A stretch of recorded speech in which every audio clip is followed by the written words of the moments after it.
Nous allons prier ensemble.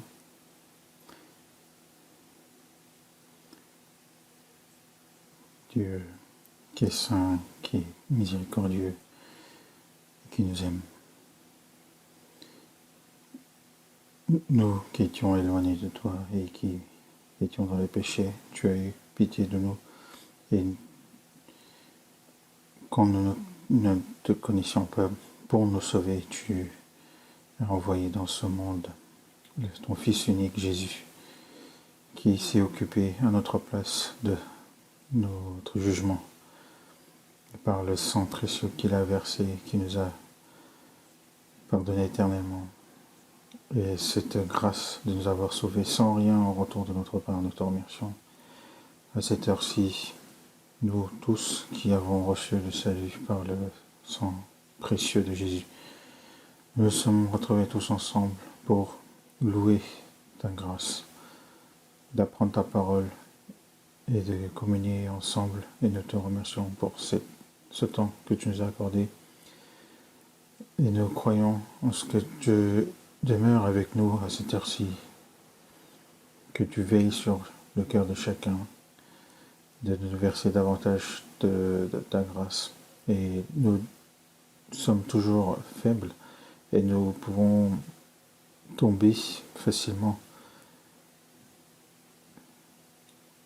Et il nous arrive même de suivre la volonté de la chair plutôt que la volonté de Dieu. Mais nous te demandons de nous tenir par tes mains et que nous puissions vivre sans ayant honte et nous te demandons de nous guider chaque instant. Et tous les églises qui se retrouvent dans notre pays, aussi dans le monde, malgré les difficultés qu'ils ont, ils gardent leur foi et qu'ils sont toujours ensemble pour prêcher ton évangile. Et nous te demandons de nous aider justement pour nous prêcher cet évangile avec courage et force. Et le Seigneur qui nous guide à chaque instant. À cette heure-ci aussi, nous te demandons de nous donner par la parole qu'il nous faut. Et nous avons prié au nom de notre Seigneur Jésus. Amen. Nous allons chercher dans la Bible Matthieu chapitre 24.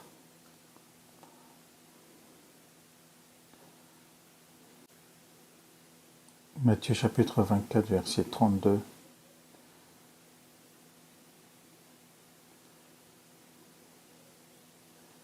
Jusqu'au verset 35, je vais vous lire. Matthieu chapitre 24, verset 32 à 35. Instruisez-vous par une comparaison tirée du figuier. Dès que ses branches deviennent tendres et que les feuilles poussent, vous connaissez que l'été est proche. De même, quand vous verrez toutes ces choses, sachez que le Fils de l'homme est proche à la porte. Je vous le dis en vérité, cette génération ne passera point que tout cela n'arrive. Le ciel et la terre passeront, mais mes paroles ne passeront point.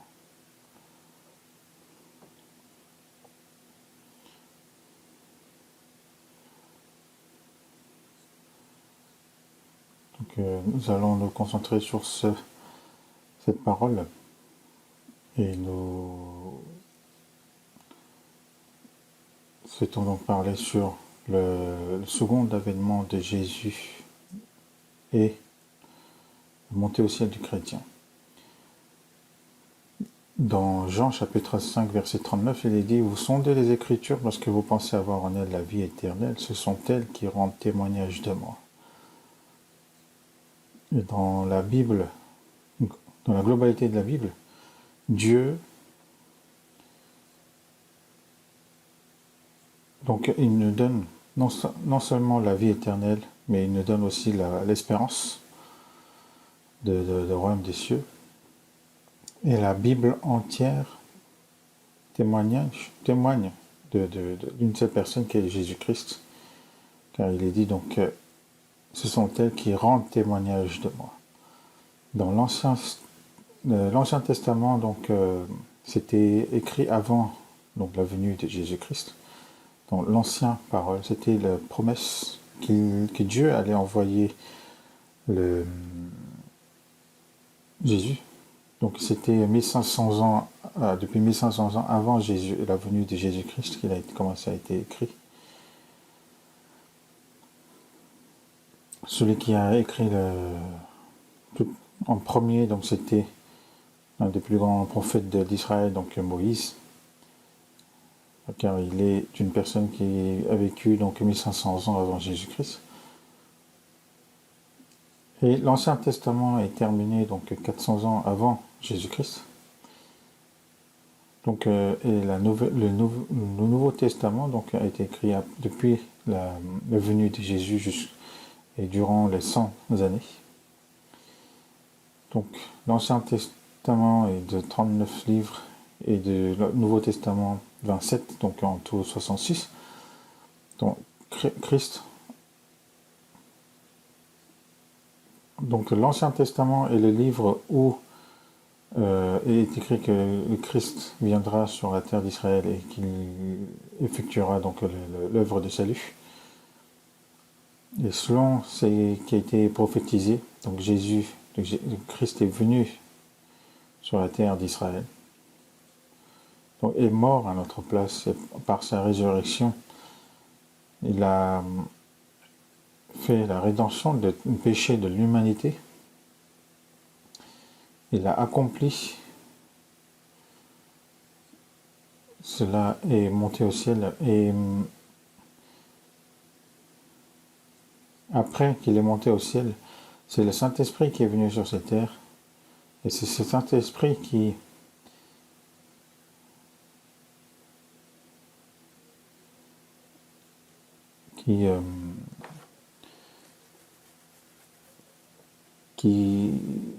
transmet donc cet évangile, car il est écrit que une bonne nouvelle du royaume sera prêchée dans le monde entier.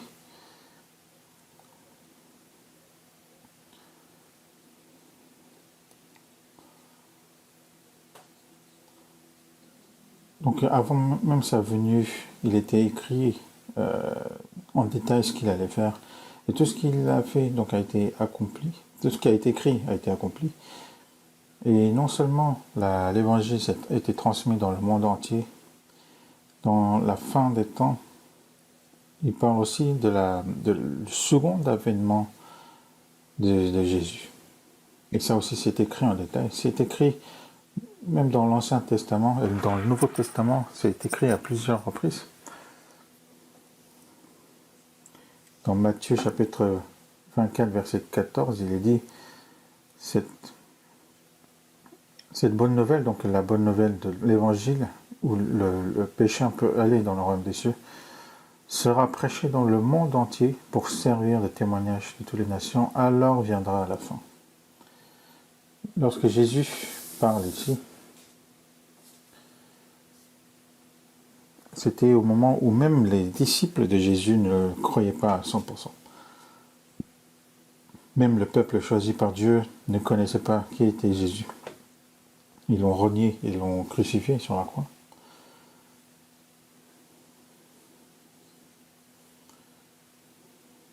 Donc ensuite, ils ont été dispersés dans le monde pendant 1900 ans.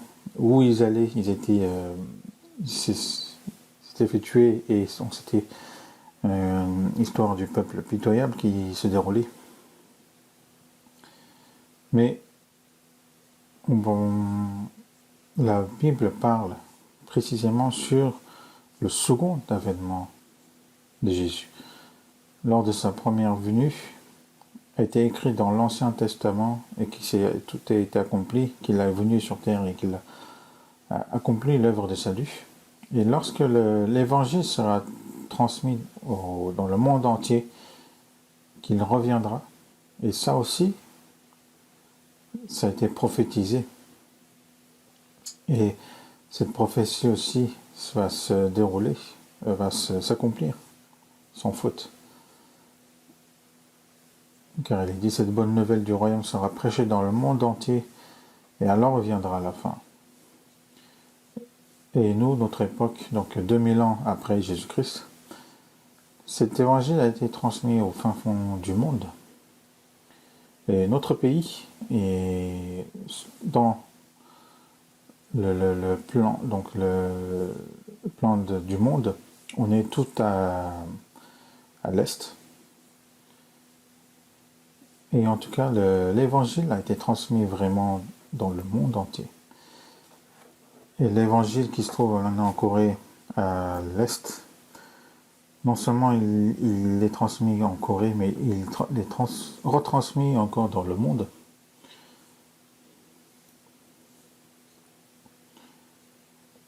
Et comme si la moisson est en train de terminer et on est en train de récolter la dernière récolte. Et notre église qui est donc en Corée, c'est ce qu'il est en train de faire. Et maintenant, le problème qui reste, donc ça c'est le second avènement de Jésus. Lors de son premier avènement, il est venu pour sauver l'humanité, mais au moment de son second avènement, ce sera pour juger ce monde. Et lorsqu'il reviendra, pour donc prendre avec lui les saints qui croient en lui, qui sont sauvés, et aussi pour juger ce monde de ceux qui ne le croiront pas jusqu'au bout. Donc aujourd'hui, nous allons apprendre sur le second avènement de Jésus et ce qui va se passer avant son second avènement aussi. En ce qui concerne le second avènement, c'est écrit dans l'Ancien Testament et aussi dans le Nouveau Testament. Les signes, il peut y avoir plusieurs signes. Mais à notre époque, avant son second avènement, si on regarde un peu les signes de notre époque qu'il y aura, comme on l'a vu tout à l'heure, Jésus, donc dans Matthieu chapitre 24, verset 32, il nous dit « Instruisez-vous par une comparaison tirée du figuier. Le figuier représente le peuple d'Israël. Il est là pour expliquer sur le peuple d'Israël. Chaque pays a une fleur qui représente. Notre pays, c'est le hibiscus. Mais le hibiscus est un peu difficile à regarder en ce moment. On aimerait que l'État plante beaucoup ce fleur, mais on ne peut pas vraiment le voir souvent, et il n'y en a pas souvent en fait. Et c'est très joli comme fleur.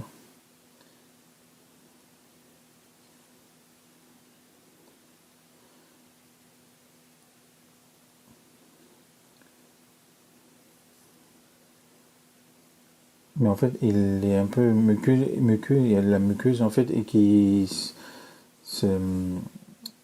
fleurit à plusieurs reprises en fait, et il représente un peu la ténacité du peuple coréen. Et le Japon, c'est le sakura.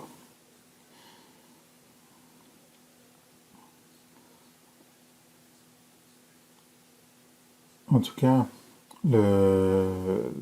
ce qui représente donc l'Israël, c'est le figuier. Mais c'est un arbre qui porte des fruits sans fleurs. En fait, c'est pas que le fleur n'existe pas. C'est que quand on coupe en deux le fruit du figue, c'est comme si une fleur est cachée dedans. En tout cas, on peut dire que le figuier est un arbre qui représente donc d'Israël. Dans Matthieu chapitre 21, on voit Jésus qui rentre dans la ville de Jérusalem tôt. Et il n'a pas pu prendre le petit déj et il avait faim. Et il avait vu un figuier près de la route et il n'y avait que des feuilles en fait, pas de fruits. Et Jésus donc, a maudit ce figuier et ce figuier était complètement desséché. Un certain Bertrand Russell, il a perdu ses parents tôt et il a grandi avec sa grand-mère. Mais sa grand-mère était vraiment une sainte, vraiment fidèle dans la foi. Mais lui, donc, jusqu'au bout, il n'a pas cru en Jésus. Il y a un livre qu'il a écrit qui dit « Pourquoi je ne suis pas devenu un chrétien ?» La raison pour laquelle il ne croyait pas en Jésus, c'est que Jésus a tué cet arbre de figuier. Mais pourquoi il a maudit cet arbre? Pourquoi il l'a tué parce qu'il n'avait pas de fruits?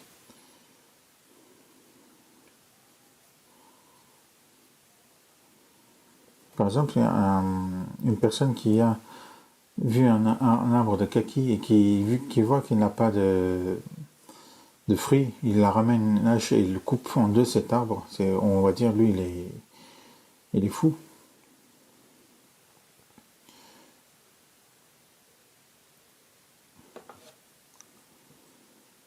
Donc lui, il pensait que, mais le fait que Jésus, lui, il avait la puissance de faire fleurir cet arbre, pourquoi il l'a tué? Cet arbre, donc, qui représente l'Israël, mais qui est plein de feuilles. C'est ce peuple d'Israël, en fait, qui se vante être le peuple de Dieu et qui ont construit le temple tout beau et qui ont cette forme de religion et qui les respectent bien, mais aux yeux de Dieu, en fait, ils n'ont pas de fruit. C'est quoi le fruit?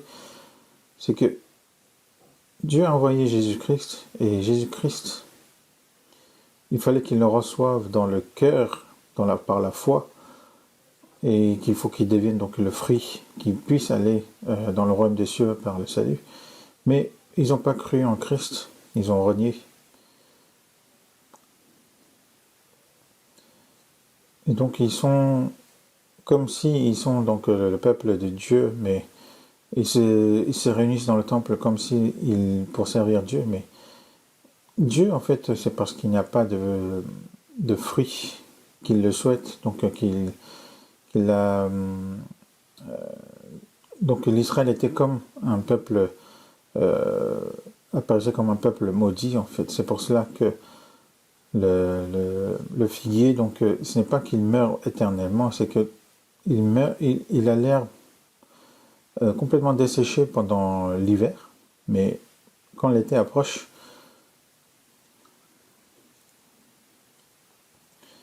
les branches en fait deviennent tendres et ils portent les feuilles et ensuite les fruits.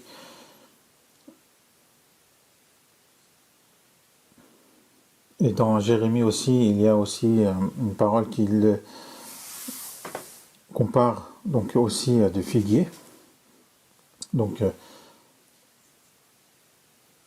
c'était une prophétie sur le peuple d'Israël qui seront donc répartis dans le monde entier et qui recevront honte et souffrance. Mais ils ne périront pas éternellement, c'est qu'au moment venu, ils vont porter des fruits. Et moi aussi, j'ai essayé de faire pousser un figuier. Et pendant l'hiver, c'était vraiment... Il avait l'air complètement mort. Même en printemps. Les autres feuilles, les autres arbres, ils fleurissaient, etc. Mais le figuier, lui, il avait l'air complètement desséché. Mais plus tard, il y avait ces feuilles qui poussaient, mais ils poussaient un peu tard. Et c'est pour ça il est dit que si vous savez que les feuilles poussent, donc vous savez que l'été approche. Donc à cause de leur péché d'avoir renié Jésus en 70 après Jésus-Christ, donc par le général Titus, donc ils ont tué plus de 1,1 million personnes, et ensuite ils ont chassé le peuple d'Israël dans le monde. Donc ils ont été dispersés dans plus de 100 pays, et là où ils allaient, ils étaient tués. Et pendant combien de temps? Pendant plus de à peu près 2000 ans, pour être précis, dans 1900 et quelques. Tout le monde pensait que ce peuple était disparu et qu'ils étaient morts. Car ça fait presque 2000 ans que leur pays avait disparu. Mais ils sont retournés dans leur terre. Ils ont vaincu la puissance arabe qui était sur ce territoire. Ils ont récupéré leur terre et ils ont transformé le désert en terre vert, et ils ont cultivé. Et il n'y a pas eu de ce genre d'histoire jusqu'à présent.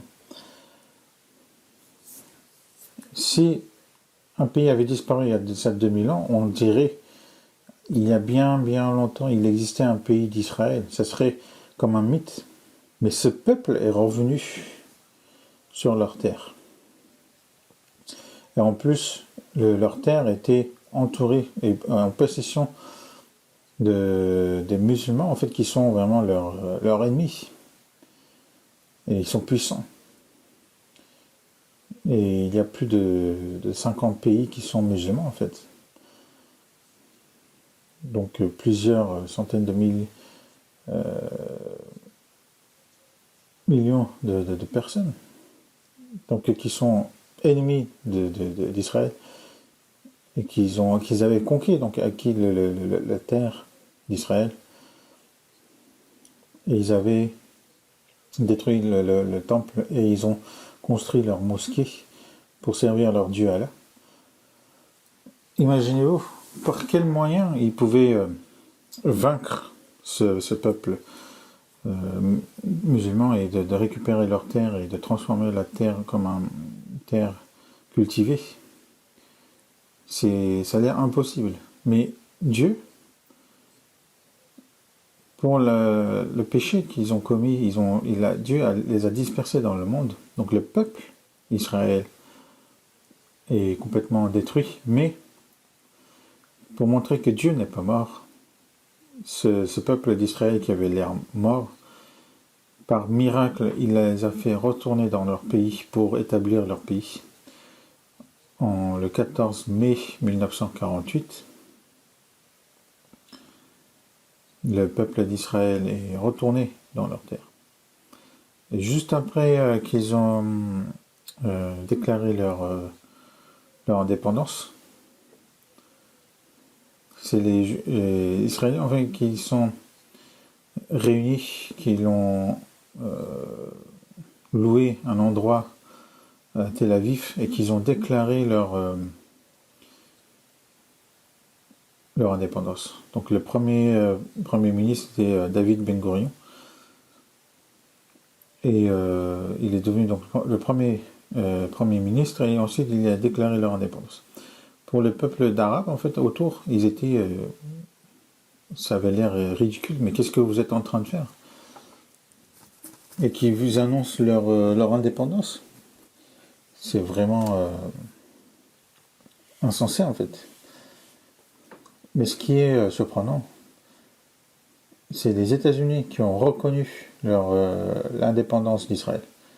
Ensuite, le Royaume-Uni et d'autres pays occidentaux ont déclaré qu'ils reconnaissaient donc l'indépendance d'Israël.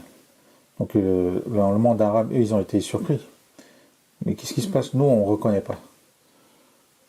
Et donc le jour d'après la déclaration d'indépendance, donc le 14 mai, ils ont déclaré l'indépendance, mais le 15, donc le lendemain, ils ont commencé la guerre avec Israël. Et la puissance du monde arabe était vraiment très puissante. En plus, l'Israël, eux, ils n'avaient même pas de soldats. Ils n'ont plus de soldats, ils n'ont pas d'armes. Ils n'étaient pas prêts à se battre.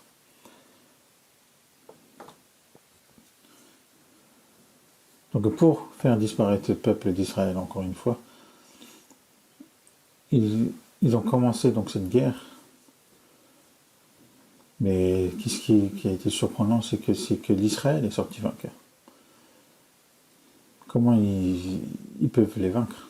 En 1967, en juin 1967, il y avait c'était le troisième guerre du Moyen-Orient, donc c'était la guerre des 6 jours. Et c'était le président Nasser à l'époque, en Égypte, celui qui se disait lui-même qu'il est l'héros du XXe siècle. Il était à la tête du monde arabe. La première guerre, la deuxième guerre, ils ont perdu face à Israël qui était tout petit. Et ça, c'était impossible en fait. Et donc Nasser disait que cette fois-ci, il faut qu'on termine. Il faut qu'on termine cela. Et 14 pays d'Arabes donc, se sont unis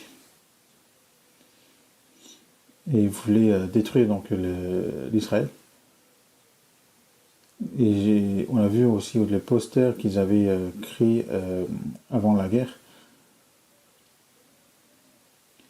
Donc ils les poussaient tous les peuples d'Israël dans la Méditerranée en disant donc to hell zionistes. Donc c'est aller en enfer les sionistes. Donc ils voulaient les terrasser. Mais qu'est-ce qui s'est passé? Vous le savez. C'est Israël qui est sorti vraiment grand vainqueur, parce que la guerre s'est terminée seulement en 6 jours. Et en 6 jours, ils ont même retrouvé Jérusalem. Ils ont trouvé le plateau de Golan, la péninsule de Sinaï. Ils ont tout récupéré. Le peuple, les soldats d'Israël, donc ils n'étaient pas beaucoup en nombre. Et dans un tank, normalement, il faut plusieurs personnes. Mais comme il n'y a pas beaucoup de monde, il n'y avait que 2 personnes, par exemple, qui montaient dans le tank. Et ainsi, donc, ils ont vraiment récupéré la péninsule de Sinaï. Et même dans le monde arabe, donc il y avait les armes, les missiles, les tanks, de dernier cri d'origine soviétique pour détruire l'Israël. Mais en 6 jours,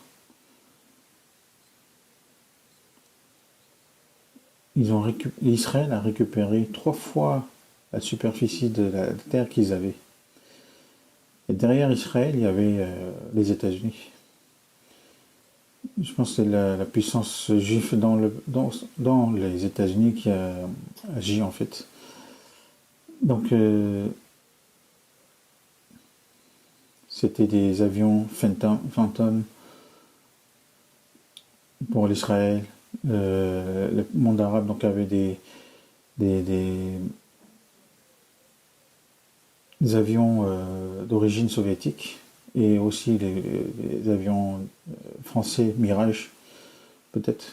Donc ils avaient à peu près la même capacité, mais ils n'arrivaient pas à suivre en fait les pilotes israéliens.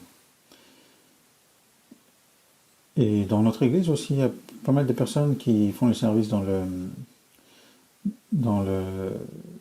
Air Force, et il y a aussi des pilotes que j'ai rencontrés.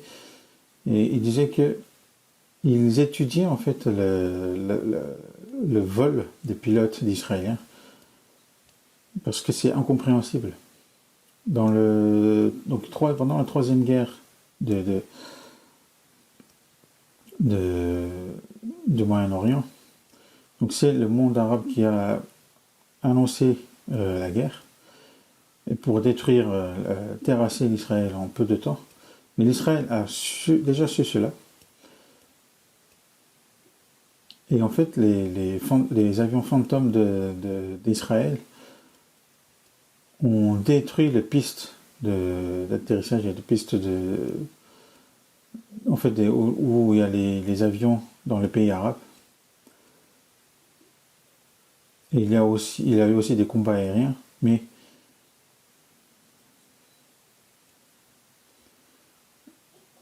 ils étaient imbattables en fait. Et 2 heures après, donc que la guerre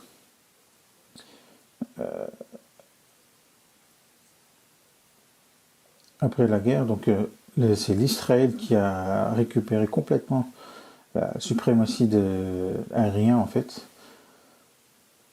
Et le monde donc a été surpris. Donc en 6 jours, ils ont récupéré la péninsule du Sinaï. Et ces avions israéliens qui survolaient le Caire et par leur son supersonique, en fait, ils ont brisé tous les vitres, etc.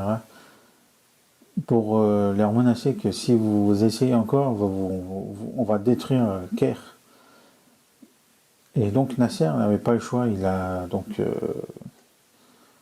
s'est donc déclaré vaincu et en 6 jours cette guerre s'était terminée et l'Israël n'avait eu que très peu de dégâts, mais les dégâts des pays arabes étaient vraiment immenses. Et c'est Nasser, et du coup après cette guerre, quelques jours après, il est mort d'arrêt cardiaque.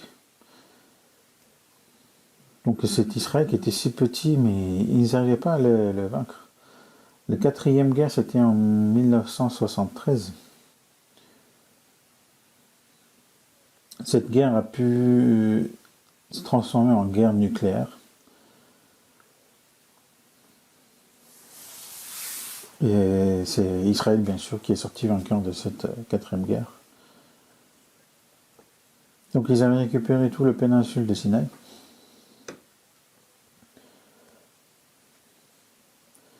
Mais en faisant la conférence de paix avec l'Égypte, ils ont redonné donc à l'Égypte. Mais en tout cas, l'Israël était dès qu'il y avait une guerre, alors que c'est un petit pays, et ils étaient que 2,25 millions de peuples en fait. Et pendant la troisième guerre, leur terre, la superficie, ne représentait que un État dans notre pays. Donc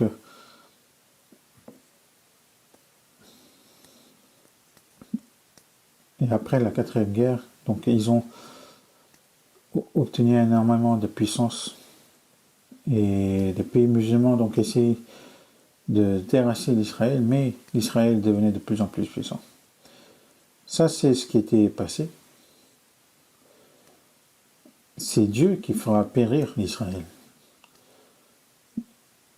pour montrer à quel point le péché de renier Jésus est grand. Mais même si l'Israël a péri, pour montrer que Dieu n'est pas mort, ce n'est pas pour Israël qu'il a rétabli, mais c'est pour son saint nom qu'ils ont profané, que Dieu agit. Et les gens du monde disent, mais c'est le peuple d'Israël, le peuple choisi par Dieu, pourquoi ils ont péri, pourquoi leur terre est devenue un désert?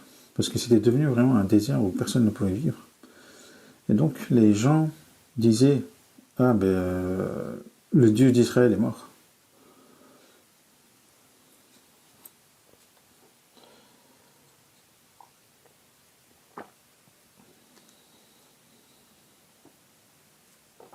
Par exemple, une personne qui avait une grande voix, un jour, par exemple, son fils qui est rentré en prison. Ah, mais tiens, c'est le fils de l'autre, qui a vraiment une grande voix, qui est puissant.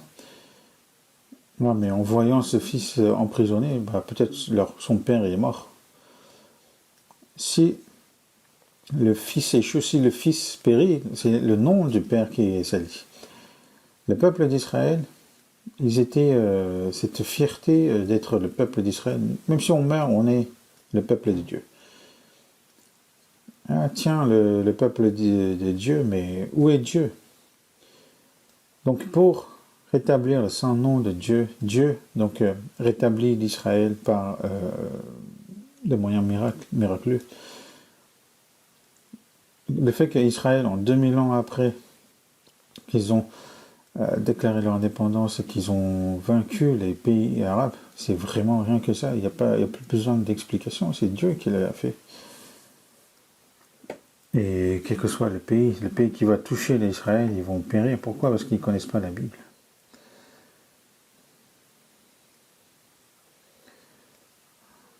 La dernière fois, donc c'est Hamas qui a attaqué Israël. C'était ils voulaient faire disparaître l'Israël au plus vite. Ils ont lancé des milliers de missiles. Ils ont cru que ça allait terminer, mais au final, il y a énormément de morts au Gaza. Non seulement au Gaza, maintenant il y a en Liban, et maintenant ils sont en guerre contre l'Iran. Quand on y pense, on pense qu'Israël c'est facile à terrasser. C'était leur but, c'était de terrasser l'Israël de cette terre. Parce qu'en laissant l'Israël là où ils sont, ils ne peuvent pas vivre. Pourquoi l'Iran a été préparé les armes nucléaires? C'était pour faire disparaître donc l'Israël. Donc c'est l'Israël qui ont tué donc les 4 scientifiques qui fabriquaient donc les missiles nucléaires ou sur leur terre, donc d'Iran. Le matin, quand ils voulaient partir au travail, en démarrant sa voiture, ça a explosé, ils sont morts, etc. Bref, cette guerre aussi, donc le pays arabe donc essaye de tout faire pour terrasser l'Israël. Et l'Israël, non seulement tous les pays qui sont contre lui, donc non seulement l'Iran, plusieurs pays, ils attaquent en même temps. Donc c'est le monde qui est surpris en fait. Mais je pense que même s'il meurt, donc les pays arabes,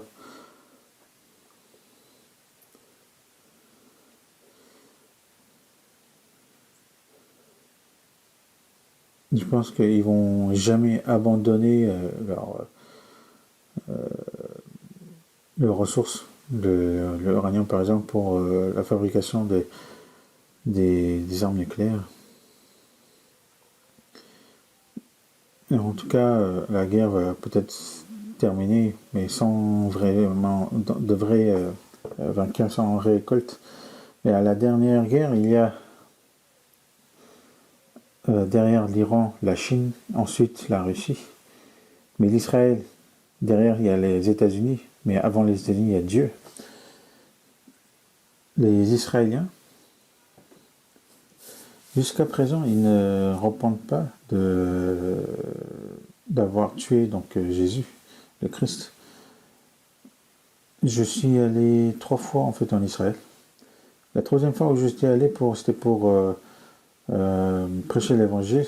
C'était 20 pasteurs juifs avec leurs femmes, donc 40 personnes, dans un hôtel à Kibbutz, dans une ferme en fait.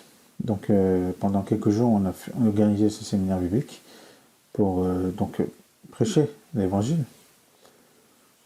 Mais parmi les Israéliens, ceux qui croient en Jésus, c'est vraiment très peu. Et j'ai cru que les Juifs qui croyaient en Jésus sont tous sauvés, mais en fait, non.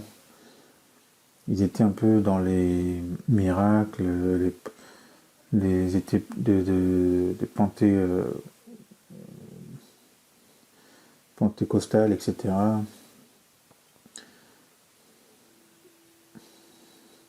Donc j'étais un peu déçu. Et ils essayent d'ailleurs de faire disparaître des gens qui croient en Jésus sur leur terre. Mais pourquoi Dieu aide Israël? Parce qu'ils n'ont toujours pas repenti de leur péché d'avoir renié Jésus. Et dans le monde, là où il y a énormément, le plus d'homosexuels, c'est Tel Aviv. Vous connaissez Tel Aviv, c'est les terres d'Israël au bord de mer.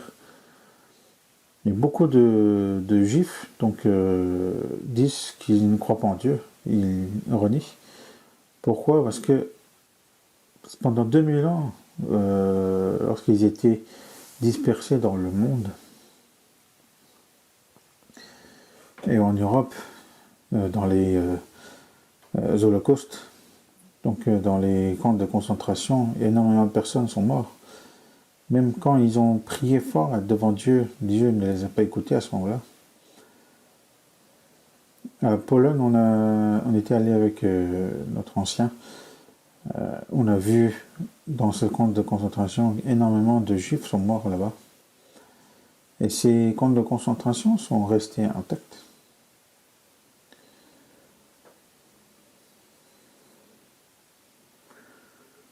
Mais les Juifs, j'ai l'impression qu'ils ne savent pas du tout pourquoi ils ont péri en fait ainsi. Ils ont pris pas en compte le fait qu'ils ont renié Jésus. Ils ne repentent pas. Mais pourquoi Dieu aide Israël? Il n'y a pas d'autre raison. C'est pour son saint nom. En fait, quoi qu'il fasse, le peuple d'Israël a un nom qui est le peuple de Dieu. Donc, comme c'est écrit dans Ézéchiel chapitre 36, qu'il dit que ce n'est pas à cause de vous que j'agis de la sorte, maison d'Israël. C'est à cause de mon saint nom que vous avez profané parmi les nations où vous êtes allés.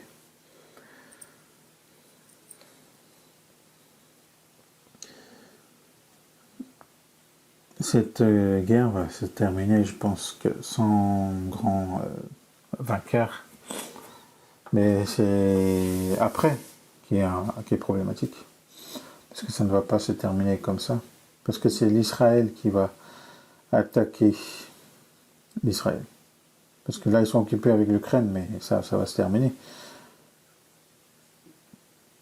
Et même maintenant, la Russie est derrière l'Iran. Qui les supporte, qui les apporte de leur aide. Et je pense que la Chine aussi fera pareil. Et dans la dernière guerre, Ézéchiel chapitre 38, donc on voit roche donc dans l'extrémité. Avant, donc j'allais une fois par an à Moscou pour prêcher l'évangile, aussi en Ukraine. Donc là, c'est plus soviétique, maintenant c'est Russie. Donc en anglais, Ross. Donc c'est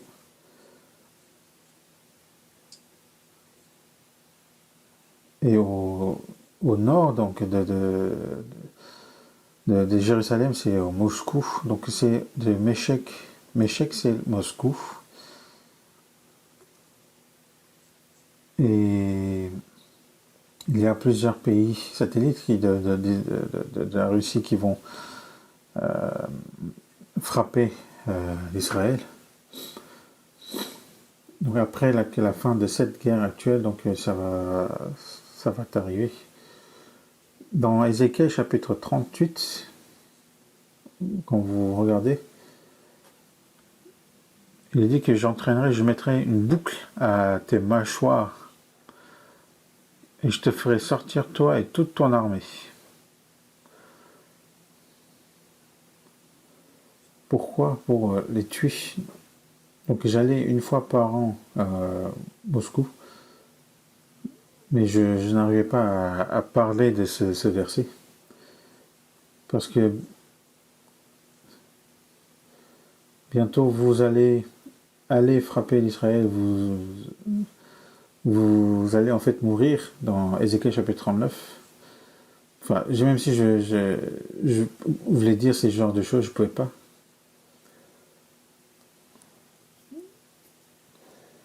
Donc il y aura ce genre de choses.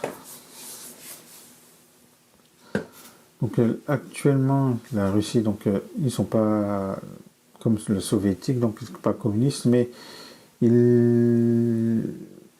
ça poursuit quand même encore.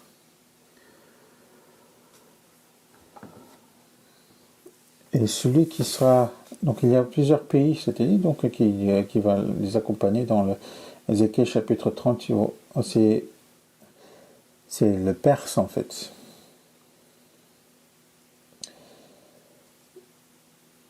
À l'époque du roi Pahlavi, donc c'était un pays proche des États-Unis, mais après la révolution iranienne, donc c'était en 1979, donc après la révolution de musulmans, ce pays est devenu anti-américain et ils sont devenus une puissance pour faire disparaître Israël.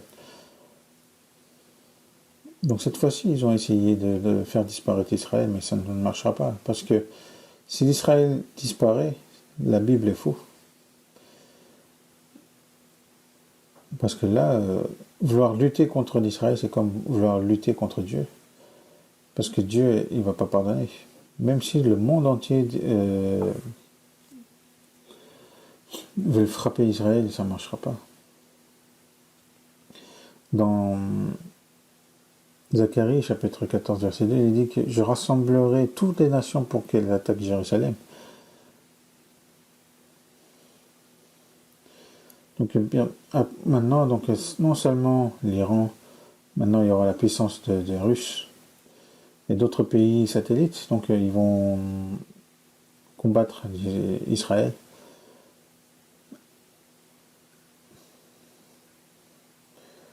Donc le Perse qui est maintenant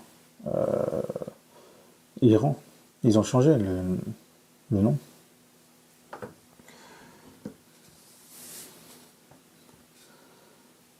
Mais dans Zacharie chapitre 14, donc ils vont aller attaquer donc l'Israël, mais c'est Dieu qui va combattre contre eux. Donc ils ne vont pas combattre contre l'Israël, mais contre Dieu. Est-ce qu'ils vont sortir vainqueurs contre Dieu?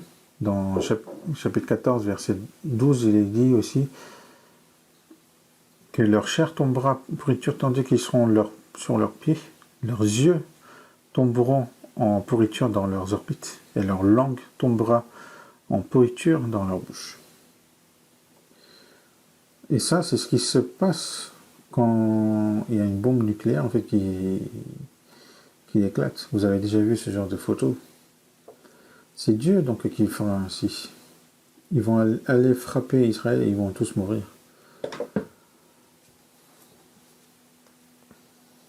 Et en même temps que la Russie vont participer à cette guerre, dans Apocalypse chapitre 9, chapitre 16, donc il parle donc de 2 milliards 20 millions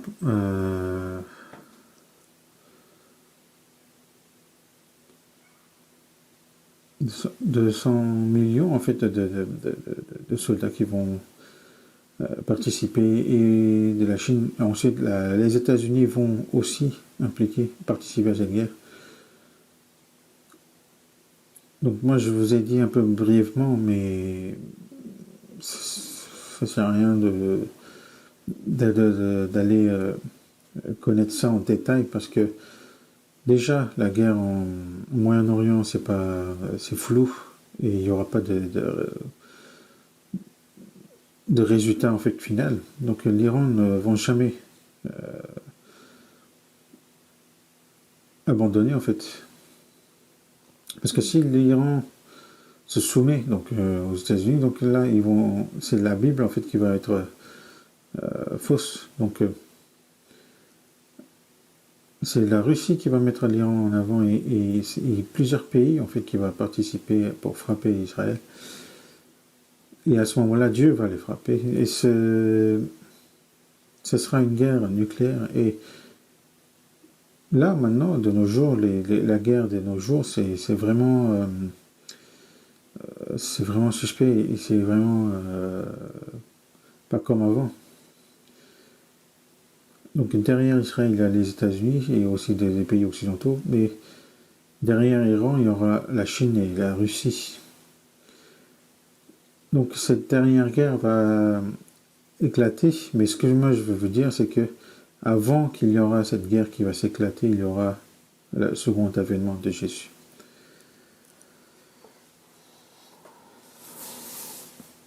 Donc aujourd'hui, c'est sur le second avènement de Jésus, mais cet avènement est si proche en fait. Vous voulez voir cette dernière guerre? Vous voulez voir de vos yeux? Cette dernière guerre, ce qui se va se passer dans le Moyen-Orient, on ne le verra pas parce que Dieu va nous le prendre. Et ensuite, cette terre sera consumée par le feu. En tout cas, nous, ce qu'il faut savoir, que l'avènement du Seigneur est si proche. Quand vous verrez toutes ces choses, sachez que le Fils de l'homme est proche à la porte. Il y a beaucoup de signes qui parlent de l'avènement de Jésus et la plupart des signes se sont réalisés. Instruisez-vous par une comparaison tirée du figuier.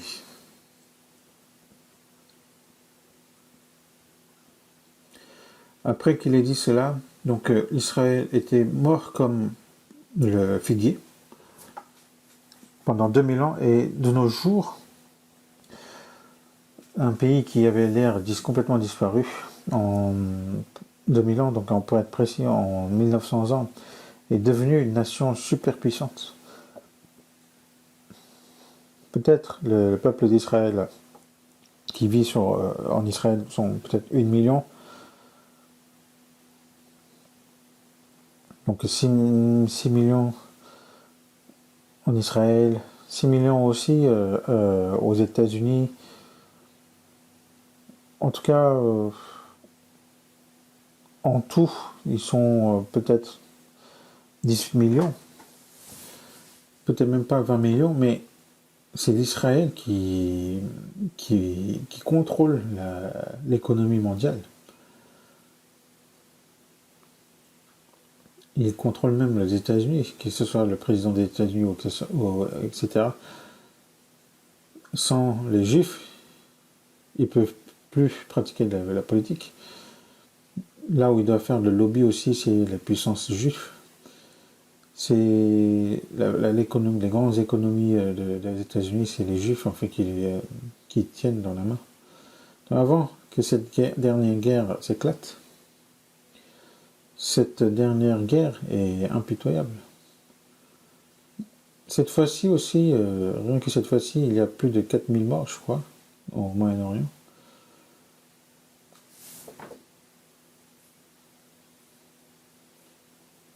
Des bombes qui sont éclatées dans les écoles. Il y a même 150 enfants qui sont morts. La guerre est atroce. Mais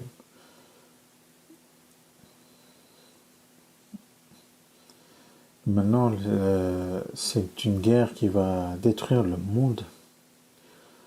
C'est Dieu qui va juger ce monde. En fait, si je vous parle trop en détail, ça va poser problème, donc je vous parle un peu brièvement.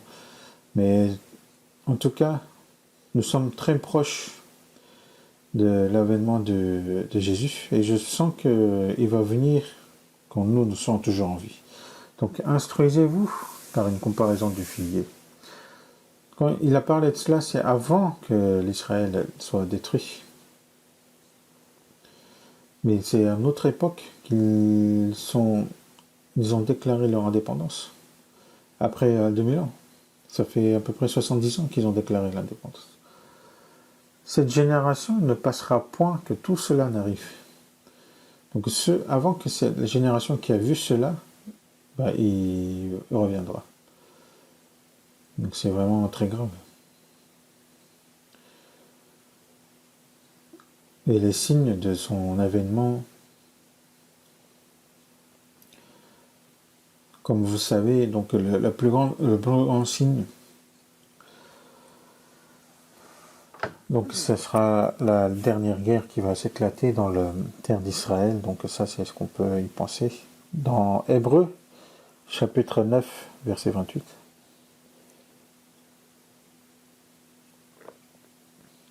Hébreux, chapitre 9.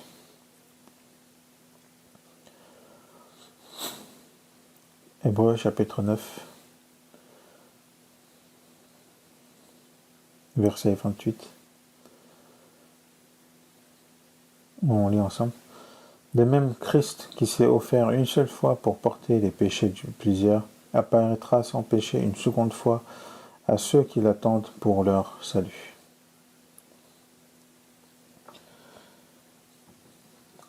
Donc Jésus qui est venu la première fois, c'est pour porter donc les péchés de plusieurs pour leur salut. Et ce salut,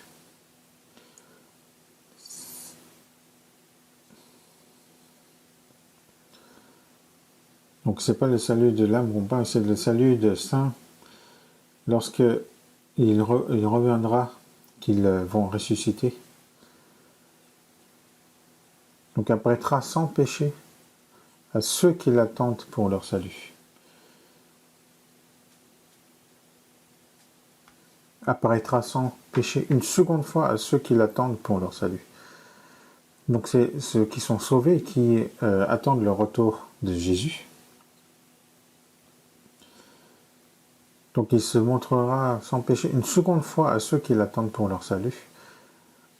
Donc cette seconde apparition de Jésus est proche de nos jours. Hébreux, chapitre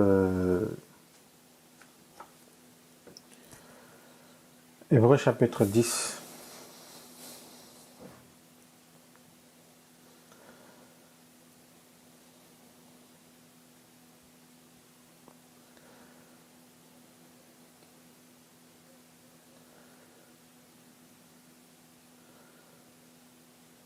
Hébreux chapitre 10, verset 37.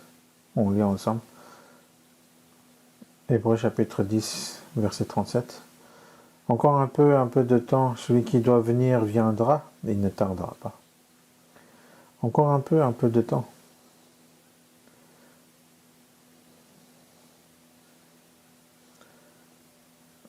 Aux yeux de Dieu, c'est vraiment peu, car il a dit que 1000 ans sont comme hier. Donc peu de temps après, celui qui doit venir viendra. Donc il viendra absolument, et qu'il ne tardera pas. Et nous, vraiment, le second avènement, Jésus est proche. Dans 1 Pierre chapitre 4, verset 7, il est dit que la fin de toute chose est proche. Soyez donc sages et sobres pour vaquer à la prière. La fin de toute chose est proche. Donc lorsqu'il y aura la guerre nucléaire, ça c'est terminé. Les scientifiques, ce qu'ils ont déclaré, donc où que ce soit, s'il y a une guerre nucléaire qui s'éclate, les pays qui ont développé donc les armes nucléaires, y compris la Corée du Nord, donc ils sont à peu près 9. Si un pays où il y a dans un pays il s'éclate, ça va s'éclater partout. Dans ce cas, ils peuvent enflammer toute la Terre à 10 reprises, à plus de 10 reprises. C'est ce que les scientifiques ont dit, c'est pas moi.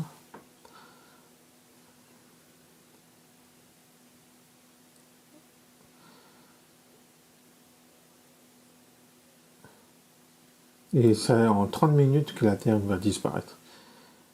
Et en plus, ça peut être une guerre nucléaire accidentelle.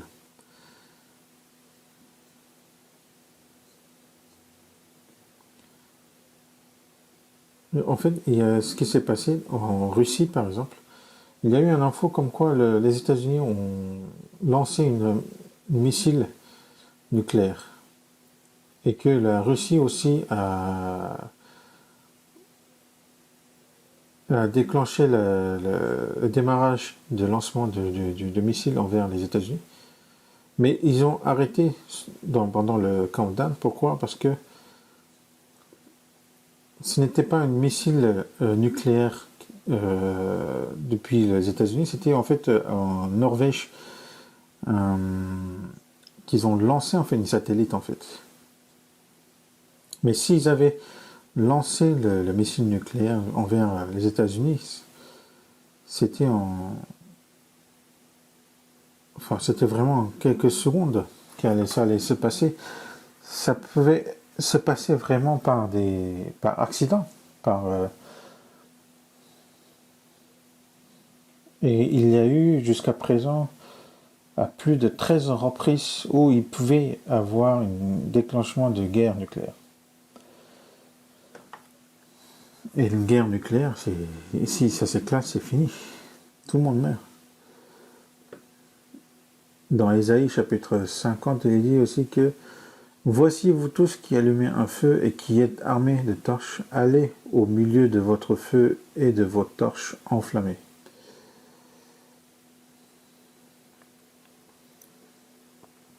Sodome et Gomorrhe, c'était Dieu qui a fait tomber le feu, mais maintenant il n'y a plus besoin.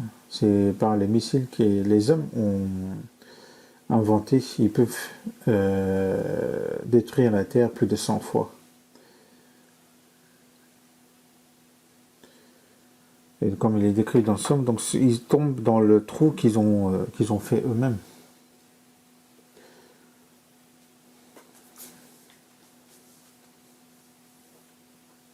Je pense que le pays qui ont construit, donc qui ont fabriqué des armes nucléaires, c'est pas pour les utiliser. Pourquoi ils ont fabriqué cela? Pourquoi la Corée du Nord, oui, ils ont fabriqué l'arme nucléaire, ça sert à rien en fait. Parce que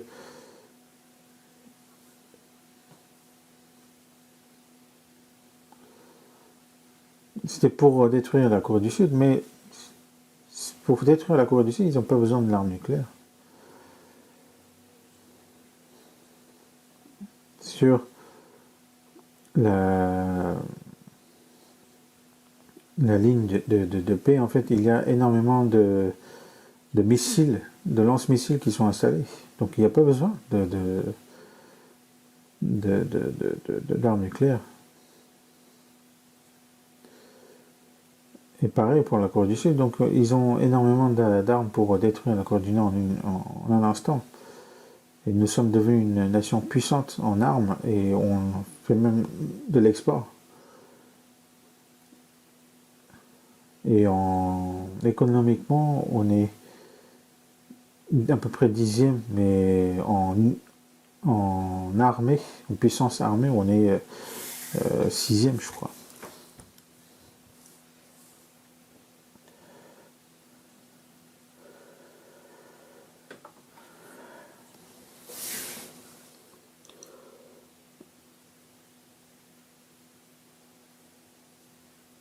En fait,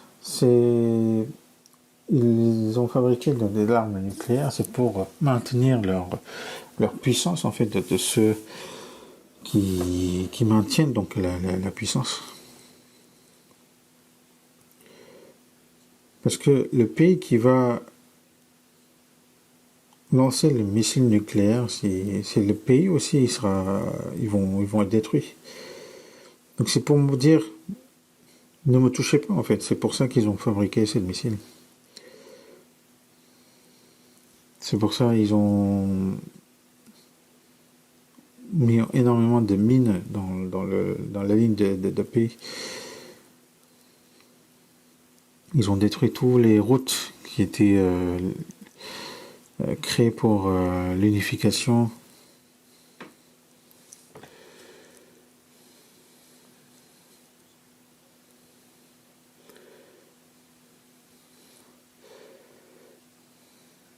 Et ils avaient construit aussi une sorte d'arche pour la réunification, mais qu'ils ont détruit eux-mêmes.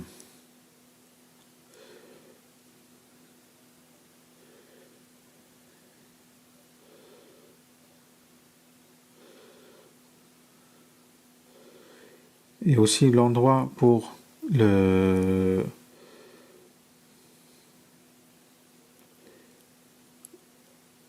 Donc, qu'ils avaient créé pour discuter, donc après le nord et le sud. Donc, c'est la petite sœur de Kim Jong-un, donc Kim Yo-jong, qui a détruit cela. Je suis désolé de dire ça, mais la réunification, c'est pas possible, c'est plus possible.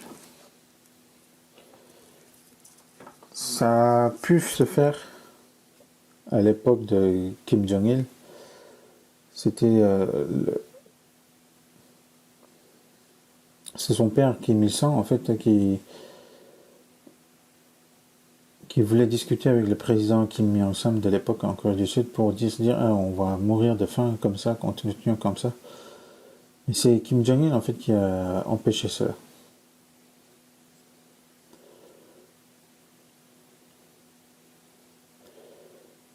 Donc il a même chassé les médecins qui s'occupaient de son père.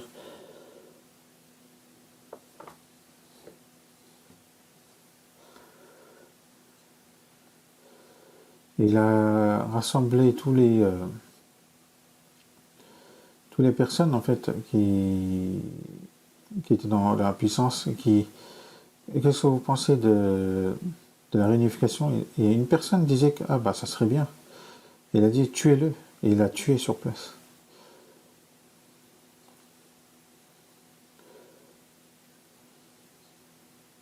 Parce que si il y a réunification, bah c'est eux en fait qui sont en tort et ils ont menti à tout le peuple, tout leur peuple. Parce qu'ils enseignent comme quoi la Corée du Sud, donc c'est un pays des pauvres qui sont des esclaves des États-Unis. Mais au moment où ils vont savoir que non, c'est eux qui vont se faire tuer par son propre peuple. Donc c'est pour ça qu'ils ne veulent pas la réunification. Et même la Chine ne veut pas la réunification. Et nous maintenant, comment ça va se passer maintenant? Nous allons voir dans 1 Pierre, chapitre 1, verset 13.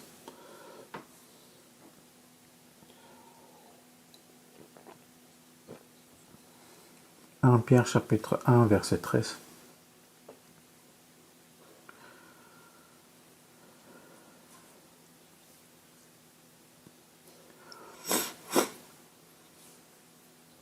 Verset 13, on lit ensemble.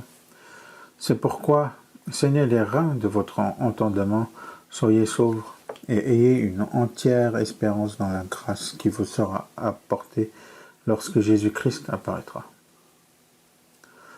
Saignez les reins de votre entendement.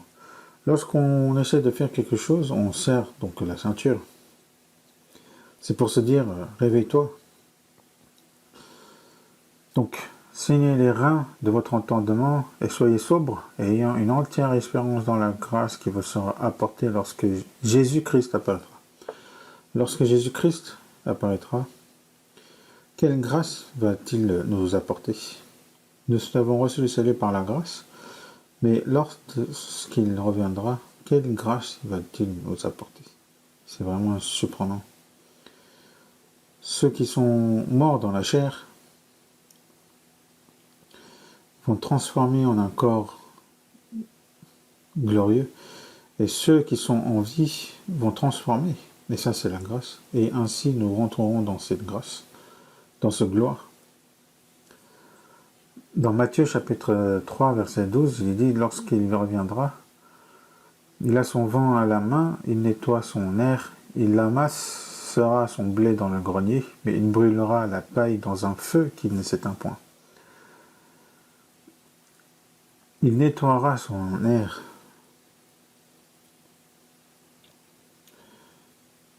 Dans notre Église, ce serait tellement bien que 100% de notre Église soit des personnes sauvées. Et ça serait vraiment tellement bien, mais ça serait un peu difficile. Parce qu'il y a ceux qui disent qu'ils ont reçu le salut, mais qui n'ont pas reçu le salut, vraiment, en réalité.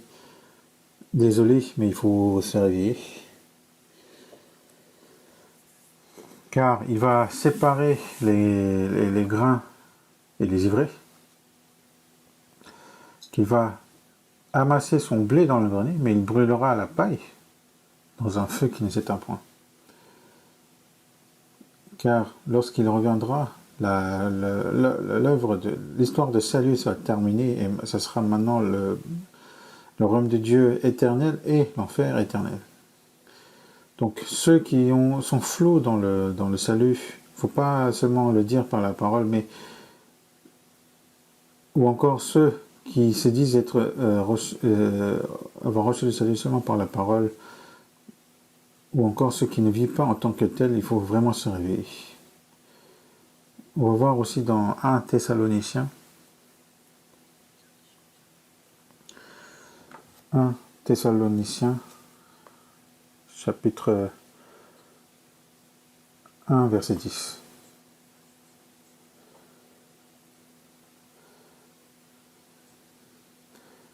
Tous, depuis le petit jusqu'au grand, l'écoute.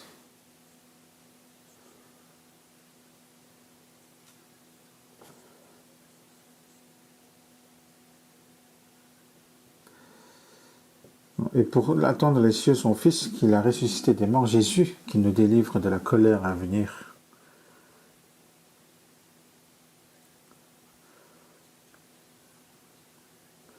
Et nous aussi, donc, nous attendons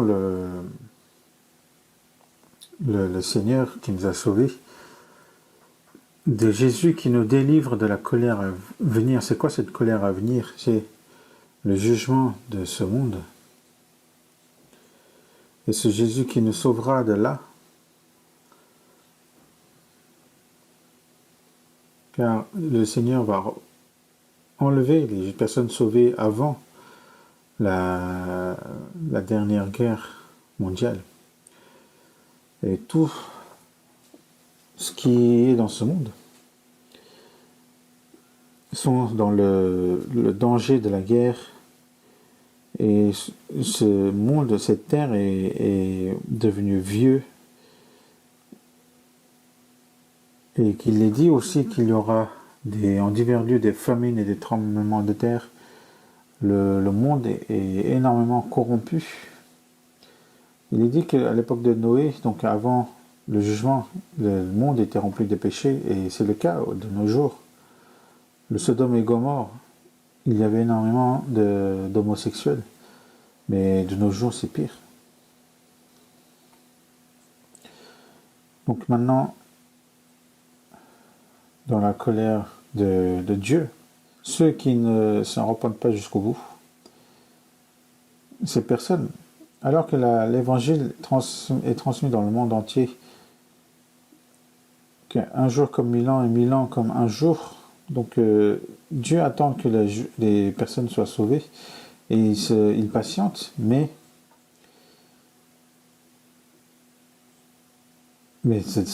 avant cette colère, donc Dieu va nous enlever, nous sauver. Ceux qui sont sauvés, il va les mettre dans la sécurité et ensuite il va juger ce monde. Et donc nous, il faut vraiment se réveiller. Nous allons voir aussi dans 1 Thessaloniciens chapitre 4. 1 Thessaloniciens chapitre 4. Verset 16. Je vais vous lire. Car le Seigneur lui-même a un signal donné à la voix d'un archange et au son de la trompette de Dieu descendra du ciel et les morts en Christ ressusciteront premièrement. Ensuite, Donc les morts en Christ, donc c'est les chrétiens sauvés qui meurent, donc ils ressusciteront premièrement. Ensuite, nous, les vivants.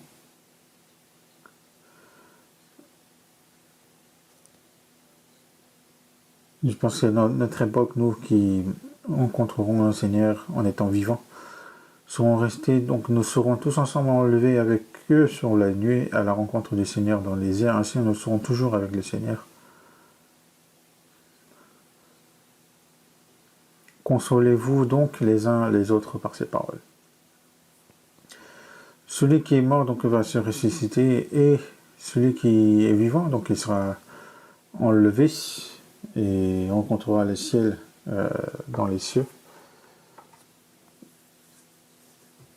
Ce n'est pas à millimètres d'altitude, en fait c'est de ce monde matériel on va passer dans le monde spirituel.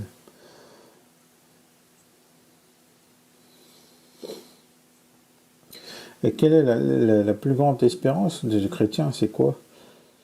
C'est de gagner le plus d'argent possible et de mieux vivre? Ou encore dans ce monde de l'IA ou de monde qui devient de plus en plus amusant, vous espérez vivre plus dans ce monde? Dans ce monde, il n'y a plus rien. Plus le monde donc avance dans le temps, plus il va se remplir de péchés, plus il va être violent. Dans ce monde, il n'y a plus d'espérance. Celui qui est sauvé, il garde sa foi jusqu'au bout, jusqu'à la rencontre de Jésus. C'est son dernière espérance. Et nous devons attendre impatiemment la venue de Jésus. Le fait que nous sommes sauvés, ce n'est pas pour obtenir les choses de ce monde.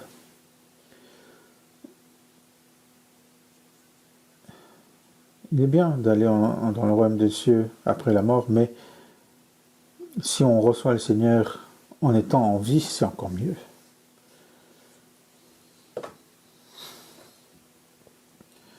Avant que ce monde soit jugé par la déluge, Dieu a enlevé Enoch.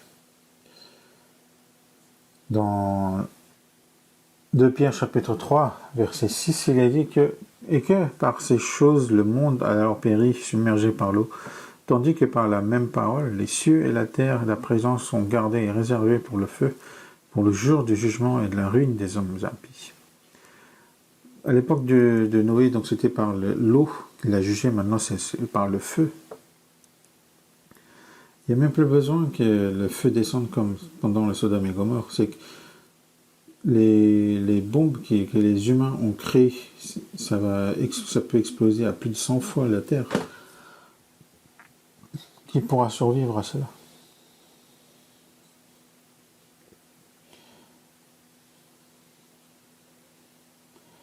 Le fait que à notre époque, c'est l'époque où l'avènement du Seigneur est proche, est-ce que c'est bien ou non?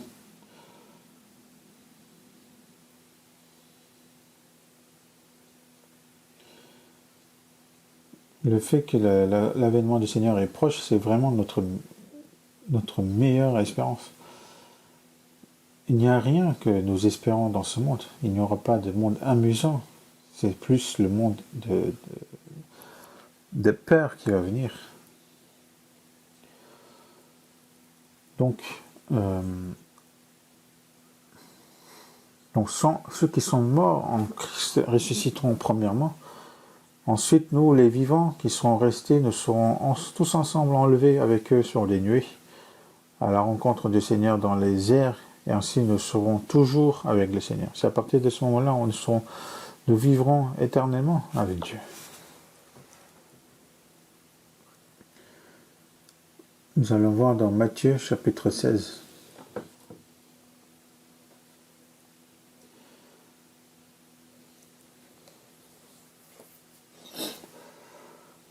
Matthieu chapitre 16.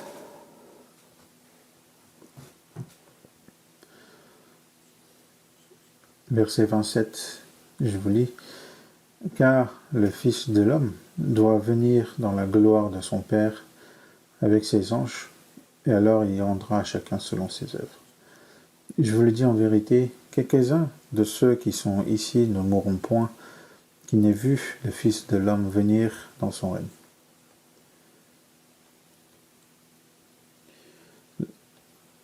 Lorsqu'il reviendra, donc chacun sera jugé selon ses œuvres. Le Seigneur qui est venu pour la première fois était venu pour sauver les pécheurs, et lors de son second avènement, il vient sauver les chrétiens sauvés, mais il va aussi juger le monde, et il jugera aussi les chrétiens sauvés. Il dit, je vous le dis en vérité, quelques-uns de ceux qui sont ici ne mourront point, qu'ils n'aient vu le Fils de l'homme venir dans son règne. En parlant de son second avènement, il parle de ceux qui verront le Fils de l'homme venir dans son règne. Et que ses disciples sont tous morts. Pourquoi il n'est pas encore revenu alors? Dans le chapitre 17, verset 1. Donc 6 jours après, Jésus prit avec lui Pierre, Jacques et Jean, son frère, et les conduisit à l'écart dans une autre montagne. Et il fut transfiguré devant eux. Son visage resplendit comme le soleil, et ses vêtements devinrent blancs comme la lumière. Et voici Moïse et Élie leur apparurent en s'entretenant avec lui. Pierre, prenant la parole, dit à Jésus, « Seigneur, il est bon que nous soyons ici. Si tu le veux, je dresserai ici 3 tentes, une pour toi, une pour Moïse et une pour Élie. »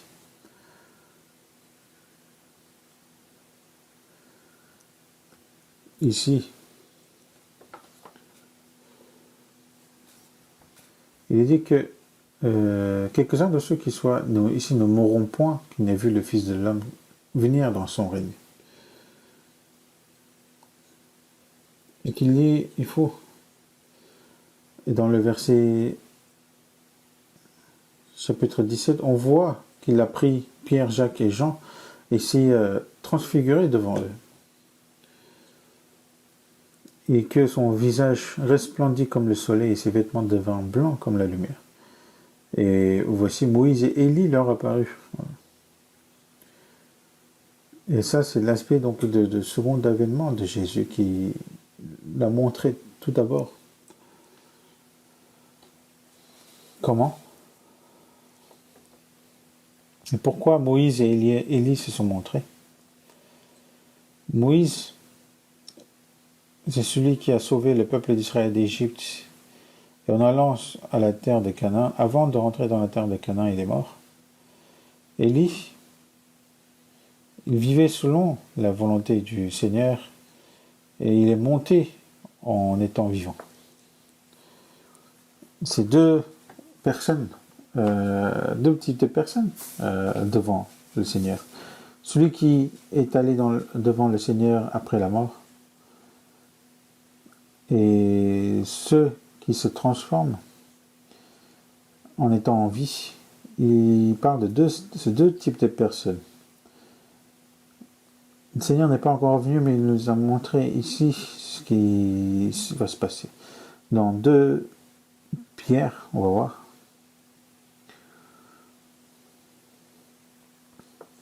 Dans 2 Pierre,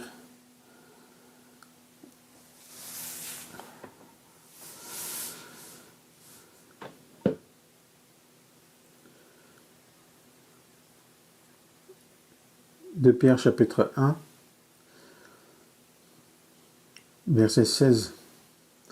Ce n'est pas en effet en suivant des fables habilement conçues que nous vous avons fait connaître la puissance et l'avènement de notre Seigneur Jésus-Christ, mais c'est comme ayant vu sa majesté de nos propres yeux.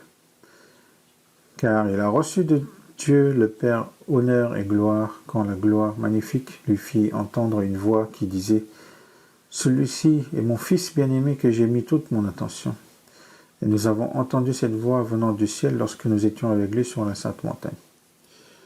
Ici, nous, c'est qui? Donc c'est Pierre, Jacques et Jean. Et nous avons entendu cette voix venant du ciel lorsque nous étions avec lui sur la Sainte Montagne.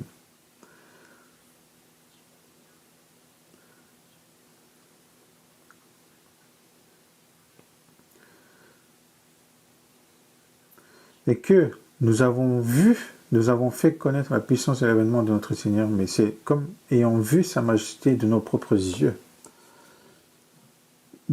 Il parle ici de Matthieu chapitre 17.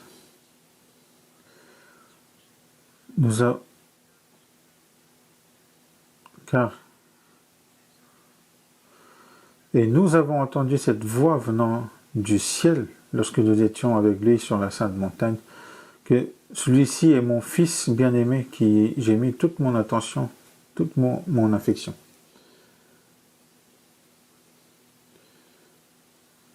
Dans Matthieu chapitre 17, on sait Pierre, Jean et Jacques qui sont montés dans la montagne et que le visage de Jésus donc se resplendit comme le soleil, les vêtements devinrent blancs comme la lumière. Il parle, donc en fait Jésus a montré à ses disciples tout d'abord son aspect, donc l'aspect du second avènement. Moïse est le représentant de tous les saints qui sont morts dans la foi et qui vont rencontrer Jésus. Et Élie représente ceux qui rencontreront Jésus en étant transformés, en étant en vie.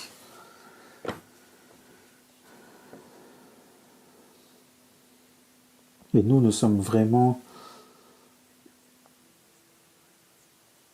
Nous vivons à une époque où on est certain de vivre à une époque qui est proche vraiment de l'avènement de Jésus, que nous verrons Seigneur comme Élie. Mais il ne va pas venir comme ça, il a dit qu'il y aura des signes. Et notre époque est vraiment celle-ci, parce que regardez bien, et nous sommes ceux qui seront ceux qui rencontreront le Seigneur en étant en vie. Moïse et Élie. Donc Moïse, le représentant de ceux qui sont morts et ressuscités, et les représentants de celui qui ira dans le royaume des cieux après la mort, et Élie, ceux qui rencontreront le Seigneur en étant en vie. Donc il a montré cet aspect-là à ses disciples. Et le fait que le Seigneur viendra par la puissance, donc ce n'est pas comme un mythe, comme il est dit, comme un fable, mais qu'ils ont vu de leurs yeux. Et dans Matthieu chapitre 17, ils ont vu cet aspect, donc ils parlent de cet aspect de Jésus qu'ils ont vu. En parlant, le temps est déjà passé. Il y a le bazar aujourd'hui, il faut aller vite. Ou est-ce qu'on retarde le bazar? Non. Bon, on peut le faire la prochaine fois. En tout cas, nous reparlerons de second avènement de Jésus. Nous sommes ceux qui rencontreront le Seigneur lors de son second avènement. On va voir un dernier verset. 2 Thessaloniciens. 2 Thessaloniciens chapitre 2. 2 Thessaloniciens chapitre 2. Verset 1.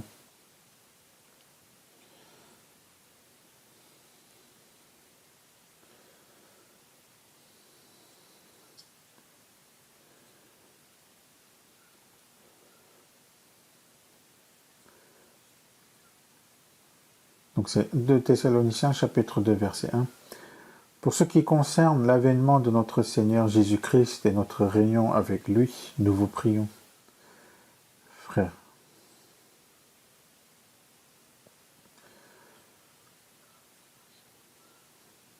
Pour ce qui concerne l'avènement de notre Seigneur Jésus-Christ et notre réunion avec lui, donc nous nous retrouverons tous devant le Seigneur. Tous qui sont sauvés à l'époque de Jésus, à l'époque du Nouveau Testament. Et nous retrouverons tous ensemble et ce sera énorme. Et ce sera tellement bien.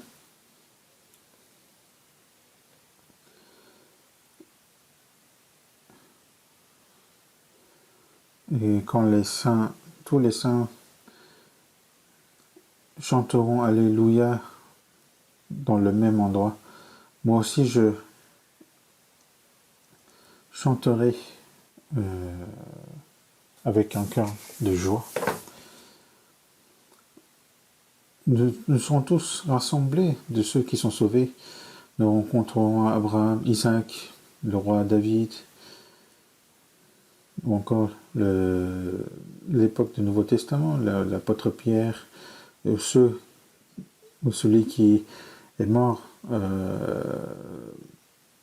qui s'est fait martyr en prêchant l'évangile, donc l'apôtre Paul. Nous allons tous rencontrer, moi aussi. Il faut que nous soyons tous ensemble à ce moment-là. Imaginez-vous.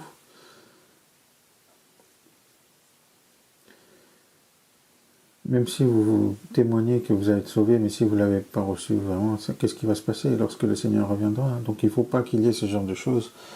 Il faut que nous nous réveillons et que nous revoions nous-mêmes pour que nous puissions recevoir le Seigneur, quel que soit le moment où il arrive. On va prier ensemble. Dieu, notre Père, parmi toutes ces personnes, tu nous as sauvés en premier, tu nous as choisis et tu nous as fait vivre dans l'espérance du royaume des cieux.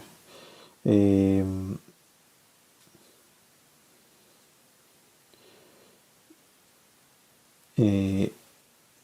aide-nous à vivre le reste de notre vie pour que nous n'ayons pas honte de participer dans cette gloire. Et s'il y a parmi nous ces personnes qui n'ont pas encore la certitude de salut, qu'ils puissent l'obtenir, ce salut, et qu'il n'y ait pas d'âme qui s'éloigne de toi, Seigneur. Et nous allons prier au nom du Seigneur Jésus. Amen.